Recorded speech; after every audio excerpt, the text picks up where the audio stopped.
Oi pessoal, mais uma ideia, agora relacionado a fazer o teste se o número é par ou ímpar. Então suponha o seguinte caso aqui, ler um número e informar se é par ou ímpar, só isso. Então o único objetivo é a leitura de um número e informar se esse número vai ser par ou ímpar. Para fazer a leitura desse número, tá aqui já a nossa informação de entrada. Leia um número, tá aqui. O nosso comando de entrada. Gente, se for desenhar isso daqui usando o fluxograma, né? Se for escrever, montar esse algoritmo usando o fluxograma, como que ficaria a ideia pelo fluxograma, né? Então aqui, início. Minha informação de entrada. Minha informação de entrada, estou aqui usando... Estou imaginando que esse símbolo é o símbolo de entrada de dados, tá? Dependendo do autor, ele vai estar usando outro símbolo. Então aqui eu vou criar uma variável chamada num, por exemplo, que vai receber esse número lido. Estou imaginando que aqui é um leia num. Digitei um número. Então vamos supor que a pessoa lá tenha digitado o número 13. Como é que eu sei se o 13 é par ou ímpar? Bom, a gente sabe que ele é ímpar. Por quê? Né? A gente sabe, opa, par é sempre o número 2, 4, 6, 8, 10, blá, blá, blá. E o ímpar é 1, 3, 5, 7 e assim vai, né? Mas por quê? Né? Quando a gente divide 13 por 2, essa é a minha checagem para ver se ele é um número par, eu tenho que olhar o resto da divisão. Então aqui, 13 dividido por 2 vai dar 6. Então aqui deu 12, né? 2 vezes 6, 12. 13 menos 12, 1. Opa! Restou. Teve resto diferente de 0, então ele é ímpar. Nesse caso só pode ser 1, né? Quando eu estou dividindo por 2. Se eu for fazer o teste 8 dividido por 2, opa, quociente 4. 4 vezes 2, 8. Resto 0. Nas duas situações aqui, ó, eu analiso o resto. Então, o número que a pessoa me informar, tanto faz o número, não sei qual é. O número que a pessoa me informar, eu tenho que calcular a divisão, mas eu não estou preocupada com isso aqui, ó, com o quociente, que seria esse cálculo aqui, né? Se eu quero saber qual é o quociente, seria 13 dividido por 2. O número que a pessoa informou, né? Seria 8 dividido por 2, mas eu não quero esse resultado, eu quero o resto. Resto da divisão. Então, assim, para esse resto, eu vou ter em cada linguagem um comando próprio para isso, tá? Uma função, cada linguagem vai estar tratando da sua maneira. Eu vou usar a palavra resto, ok? A palavra resto porque eu estou usando no português estruturado, então eu estou fazendo uma analogia bem próxima ao real. Então, eu vou usar a palavra resto como se ela fosse me dar o resto da divisão. Daí você vai estar fazendo isso nas linguagens e vai se preocupar em verificar qual é o comando, ou, por exemplo, vai estar fazendo em C. Você vai ver que lá vai ser o símbolo de percentual, ele vai te dar o resto da divisão, tá? Então, cada linguagem vai ter, aparece nos manuais, nos livros das linguagens, falando qual é o comando, ou qual é a função, ou qual é o operador, que às vezes é só um operador, que vai te dar esse resultado aqui, do resto da divisão, ok? Eu usarei a palavra resto, imaginando que o resto vai me dar esse resultado. Então, como que ficaria aqui? Depois que eu tenho o número, eu vou calcular qual é o resto da divisão. Esse aqui não, né? Desculpe. Aqui, eu vou calcular qual que é o resto. Se o resto for igual a 0, quer dizer que ele é um número par. Senão, ele é um número ímpar. Beleza? Então, aqui eu vou fazer um teste de uma condicional. Meu Senhor, meus desenhos, né? Por Deus. Tá, enfim, perceberam que é um losango, né? Se esse aqui é o condicional, é o símbolo para o C. Se o meu número, lembra que eu falei do operador resto? Estou usando esse nome aqui, resto. Não estranhe que eu vou escrever exatamente como eu falei. Se o número resto 2, quer dizer, ele for dividido por 2, se o resto for 0, leia o que está sendo escrito aqui. O número, que é o mesmo que foi lido aqui, resto 2, quer dizer, se ele for dividido por 2 e o resto for igual a 0, então, sempre como sendo uma condicional, eu tenho o critério verdadeiro e tenho o critério falso. Se for verdadeiro, vou usar esse formato aqui de desenho, eu vou escrever aqui par, senão, se isso daqui for falso, eu vou escrever ímpar. E depois finalizei o algoritmo. Ok? De novo. Fluxograma aqui, o símbolo de cada um, né? Aqui ele está fazendo o papel do leia, tá lendo o número. Aqui é a condicional. E tá fazendo esse teste aqui, ó. Se o número que foi digitado, porque eu não sei qual é o número. Aqui eu tô supondo 13 e 8, mas eu não sei qual é. Depende do que o usuário for digitar. Se esse número, resto 2, ó, eu vou dividir por 2. Só que esse operador resto está se preocupando em verificar quanto deu aqui, o resto da divisão. Se esse resto for igual a 0, se for verdadeiro, ele vai escrever, tá aqui o comando escreva, né, de impressão, saída de dados, tá aqui o comando escreva de novo. Gente, tá colocado entre aspas, porque é um texto para ser exibido na tela, tá? Ok, escreveu, então se for igual a 0 vai ser par, se não, só pode ser ímpar, né? Se não for igual a 0, a única opção que a gente tem é sendo 1, né? Então vai ser ímpar, opa, fim, acabou o algoritmo, tá? Agora vamos supor o seguinte, isso aqui é a ideia de um fluxograma para um número. Mas se eu quero realizar isso daqui para vários números, né? Eu quero que a pessoa informe, por exemplo,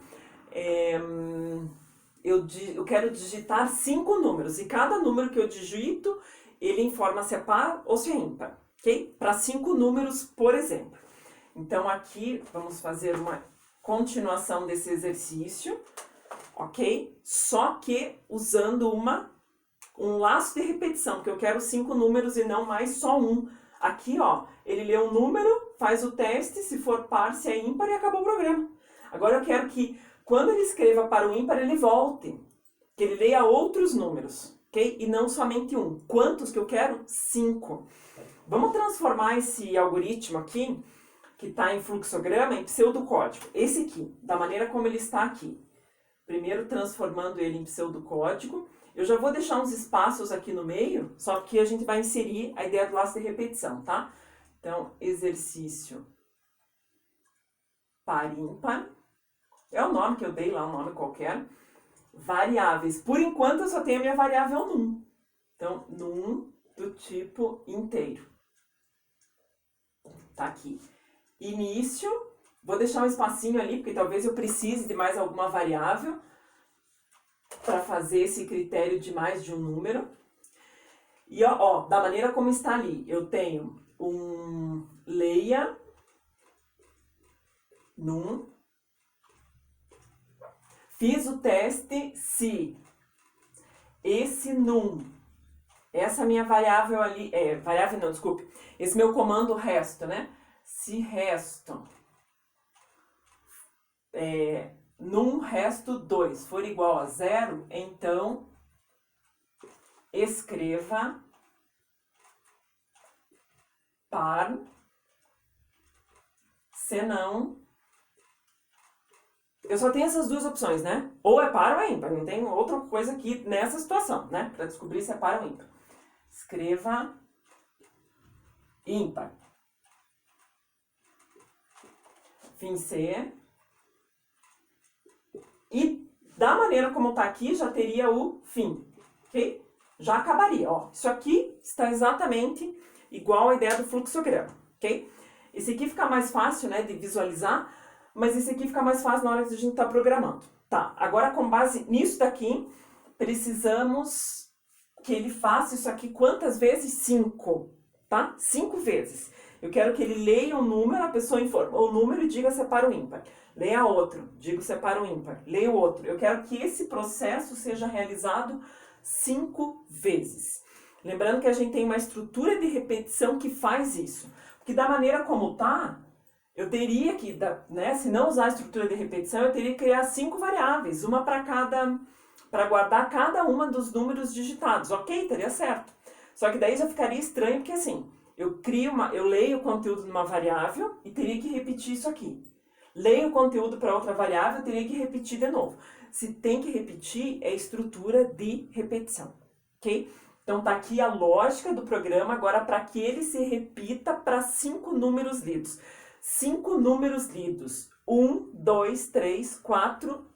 1, 2, 3, 4, 5. 5 números que vão ser lidos. Eu preciso criar um contador, uma variável qualquer aí que vai estar ajudando eu a fazer esse processo de contagem, para que ele faça isso do 1 até o 5. Por que do 1 até o 5? Porque eu estou pedindo 5 números, ok? É uma variável que vai guardar essa contagem. Dá uma olhadinha aqui. Gente, não quero falar que tem que ser essa variável nome conte, mas, meu Deus, como vai aparecer em tudo que é livro, essas coisas aradas com nome conte. Mas você pode dar o nome da variável de alce, de contador, contagem, o nome que você quiser, tá? É só uma ideia aqui que eu vou estar colocando com o nome de conte, que também vai ser uma variável do tipo inteira e que ela vai começar inicialmente com o número 1. Qual o objetivo dela? Chegar até 5. Então aqui, ó o laço de repetição, ó o enquanto. Enquanto esse conte, ele vai até quanto? Eu fiz a suposição de 5 números. Então, conte menor ou igual a 5, faça. Faz tudo isso aqui. Ó, a primeira vez, começou com 1. Ele vai testar 1 menor ou igual a 5, verdadeiro. Vai pedir para a pessoa ler o número, ó, é a outra variável, não é a minha variável conte, continua sendo a minha variável 1 ali, que está ali. Continua fazendo todo esse processo aqui, e depois que ele fez, opa, olha o que eu vou estar fazendo. Conte recebe conte mais 1. Conte vai para quanto? Ó, primeira vez tinha 1. Quando eu estou fazendo isso aqui, o conte vai receber, opa, já tinha 1. 1 mais 1, 2. E daí ele precisa voltar para cá, para que ele leia de novo. Então aqui, eu vou finalizar a minha estrutura do enquanto. Quando eu finalizo essa minha estrutura do enquanto, o que o algoritmo faz aqui? Essa estrutura, como é um laço de repetição, ela saberá que ao chegar ao final ela precisa voltar aqui e não na linha de cima. Enquanto finaliza com o fim enquanto que vai estar voltando aqui, ok? Então, opa, olha o que aconteceu aqui, estava valendo 2, né? Porque ele incrementou 1. Voltou, 2 menor ou igual a 5, verdadeiro. 2 menor ou igual a 5, verdadeiro, lê um número. Opa, a pessoa vai informar outro número. Faz o teste desse número, continua sendo a variável num, verifica se o resto é igual a 0, se for escreve par, se não escreve ímpar, aqui é a mesma coisa. Conte recebe conte. Quanto que conte está valendo agora? 2, né? Mais 1, 3. Opa, quando ele volta aqui o conte agora está valendo 3. 3 menor ou igual a 5, verdadeiro. Faz tudo de novo. Daí ele vem aqui, conte recebe 3 mais 1, que o valor de conte é 3. 3 mais 1, 4. Voltou. 4 menor ou igual a 5, verdadeiro ainda. Ele executa todas essas linhas. Vem para cá. 4 mais 1. Guardou 5 lá dentro da variável conte. Voltou 5 menor ou igual a 5, ainda é verdadeiro. Repare isso. Ainda é verdadeiro. Entrou. Lê o número, faz o teste, separa o ímpar. Opa, conte recebe. Conte mais 1. Conte vai estar recebendo 5 mais 1, 6. Voltou, ele chega a voltar. 6 é menor ou igual a 5? Falso.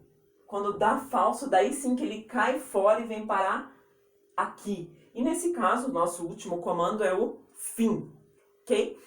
Somente isso. Então, aqui que funcionaria, da maneira como estava antes, a parte que estava somente em azul, né? A parte que estava somente em azul faria só para um número. Agora, como eu pedi para 5, coloquei um laço de repetição, uma nova variável que vai guardar essa quantidade de números de 1 até 5, ok? Mesma coisa aqui, a variável que incrementou, finalizou, beleza. Show? Valeu, gente!